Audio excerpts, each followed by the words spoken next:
This is how to enable paper trading on TradingView. Now, right now, paper trading is not enabled, but let's try and see what the buy button does here. You click on it, takes you to connect with a broker. Paper trading brokerage simulator by TradingView. You click on that and you click on connect. And now the paper trading account is enabled.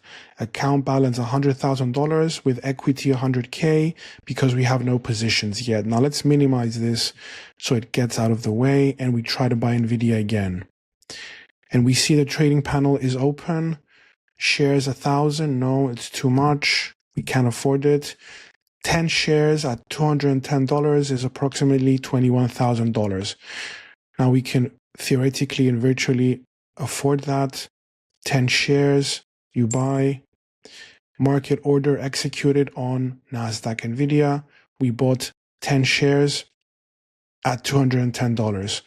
And that's how you can paper trade on TradingView.